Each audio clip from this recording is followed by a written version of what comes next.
Yo, peace and blessings, blessings and peace. It's the boy Jarmel Reese, and I want to share my experiences with you. If I had to put my life in one word, I would have to say ridiculous, man. From growing up in one of the worst neighborhoods in St. Louis, Missouri, launching a successful music career, recording with some of the top names in the industry, and launching my own clothing line, traveling the world, discovering the power behind yoga and meditation, and how it can heal the mind as well as the body. So tune in to my show, Just a Thought. Follow the story, like the page, subscribe. Let's write the rest of the story that you've always dreamed of. Peace and blessings, blessings and peace. It's the boy Jarmel Reese. See you soon.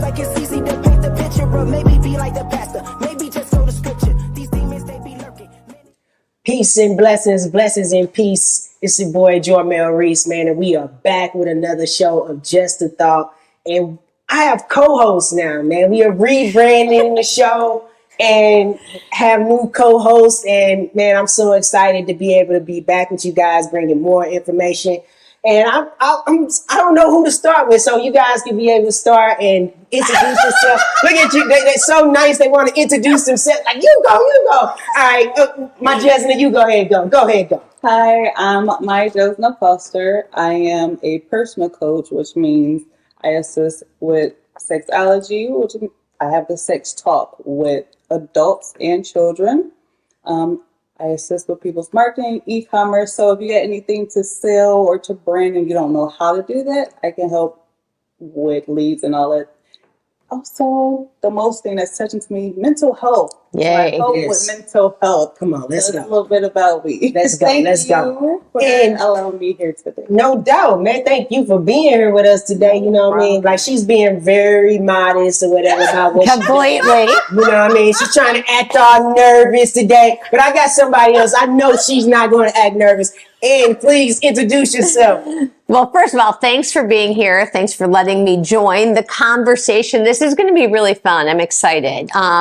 So my name's Anne Marie. I'm the owner of SustainableLife.live. I've been in the health and wellness space for almost 4 decades. I joke and say I started when I was 10. It helps my age work out a little better.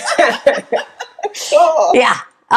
So I'm a certified personal trainer, certified yoga teacher. I'm certified in digital wellness, which is a really new and upcoming field, which I'm super excited about. And I can't wait to share more information on that.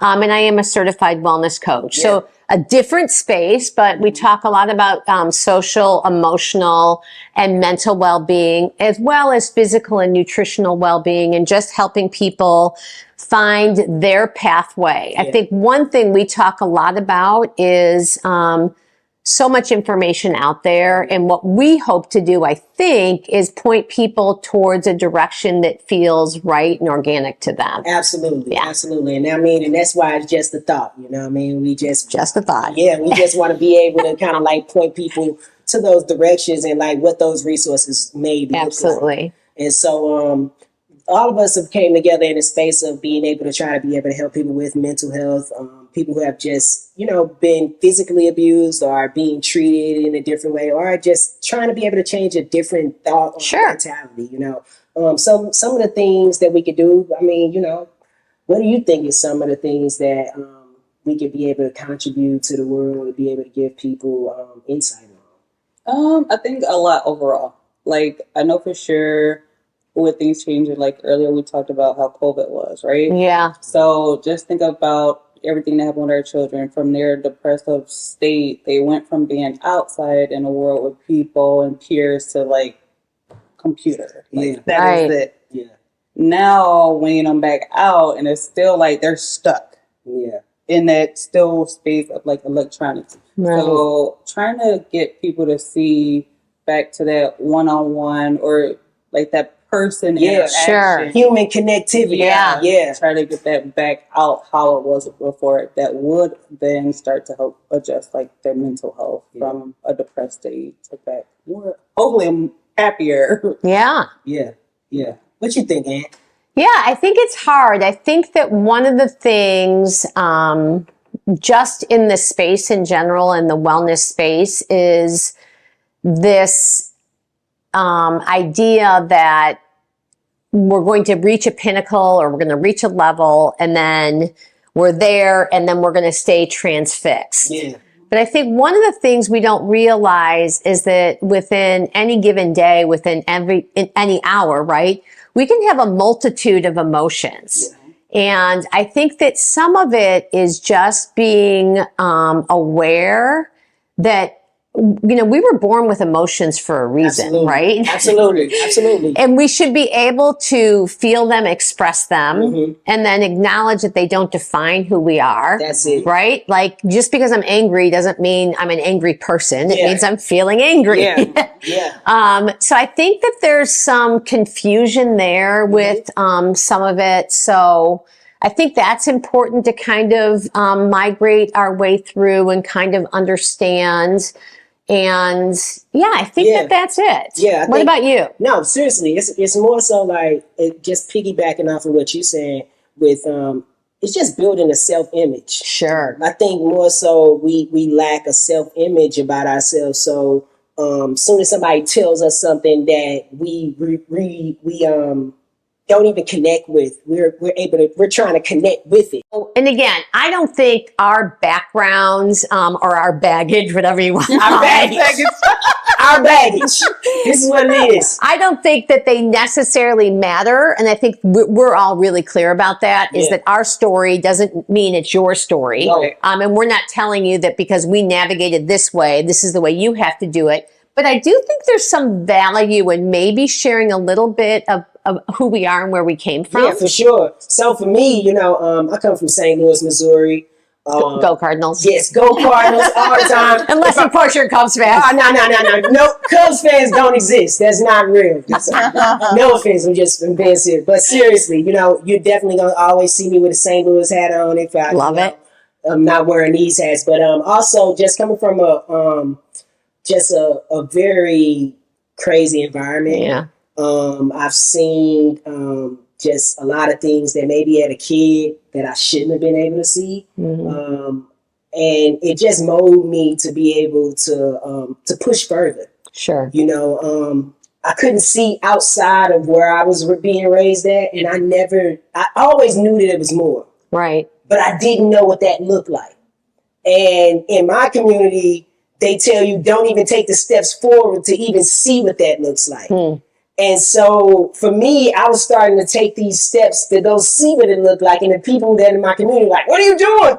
What are you doing? Get back here. Get back here. And it was more so like, okay, the more I went forward, the more people tried to pull me back. And the more I wanted to go back into those environments, because being back in those environments were safe. Sure. And Even so- if they weren't. even if they were safe, because they weren't safe. Right. It's nothing safe about, I remember being a kid and seeing somebody come down to the park that I live right across the street from and robbing everybody in the Sure. park.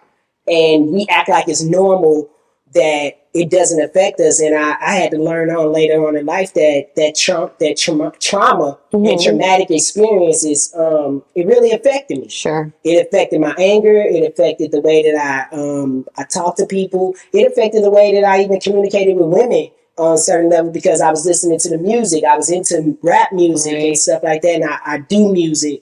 And so, that's just really the overall of it. Yeah. You don't know anything until you go towards something. And so for me, it's more so like, I want to be able to push this to a place where we could be able to help people understand that you can push forward. Sure. You don't have to be what your environment tells you that you have to be. You Agreed. can create a new life for yourself, and it doesn't make you fake, and it doesn't make you not real. Right. And I think that's the part about it. We always want to be able to fit in. Yeah. It's some parts of me that I look at my life and I be like, okay, I'm doing this, and I'm becoming an entrepreneur. I'm meeting people who are doing the same things Right. that I'm doing, and I'm becoming way different from the people in my neighborhood that I grew up with. And it's not that I don't love them, and it's not Sure. that I'm not. It's just that we're not having anything to conversate about anymore, because I'm trying to do this, and they're doing other things, and there's nothing wrong with what they're doing. Right. It's just that I just wanted something different for my life. So.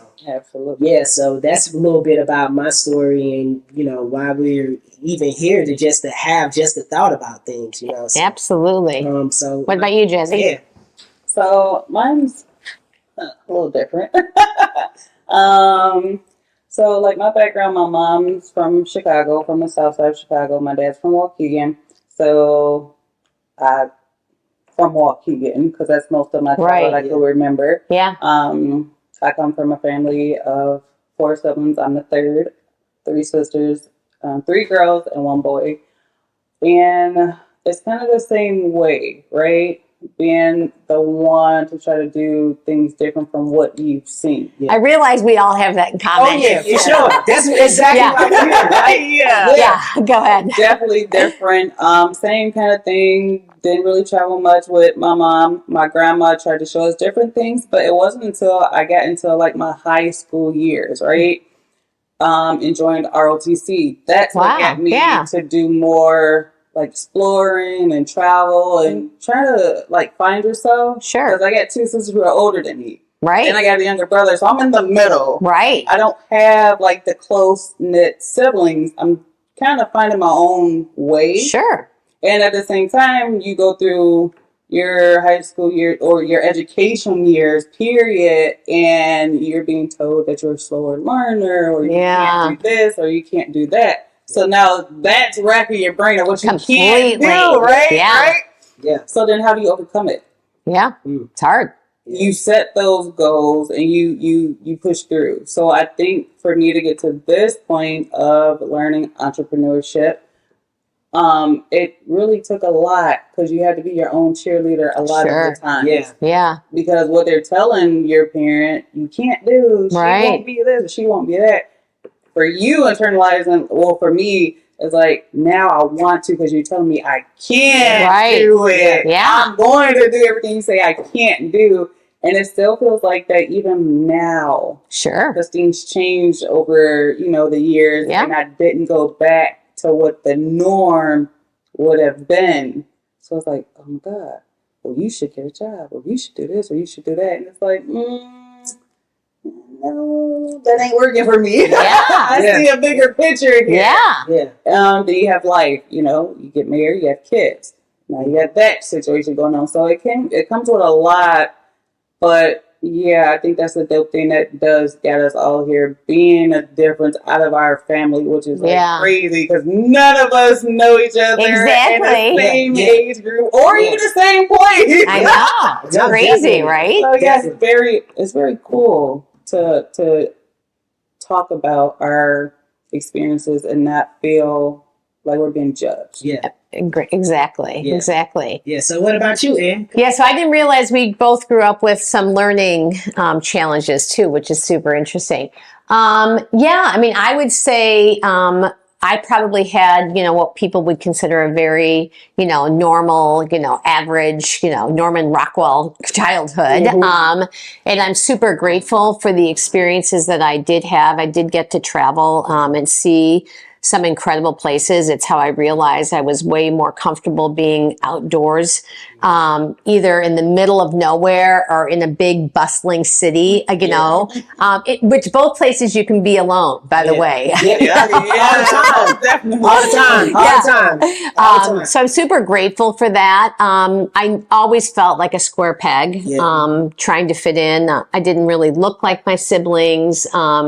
Definitely struggled with some, and again, the words have changed so much, was diagnosed with dyslexia, so I had a severe learning disability. I mean, learning was a struggle for me. And, it was different for women when I was growing up, for sure. We didn't. Tell us about what you mean? Yeah. So it was, I'm 60. And so when I was growing up, you didn't see a lot of women that were going into math or sciences or becoming doctors or becoming lawyers. So they were teachers and nurses and housekeepers. Yeah. And, and housewives. Housewives was like a job. That was a job. That was a thing. And it is a job. I mean, so I don't want to take that. Definitely. Yes. But none of that kind of felt like that was going to be me. It was, and I knew kind of early on that I probably didn't tick the way other people ticked. I was able to go to college. So I was the first woman in our family to go to college since there have been women that have graduated. My sisters both graduated from college. I've had several cousins that have graduated. My children have graduated from college. But, you know, I think that people now, particularly where I grew up, you think everyone goes to college. Well, that was not the case when I was growing up. So I was super lucky to have a really good group of girlfriends that I'm still really well connected to.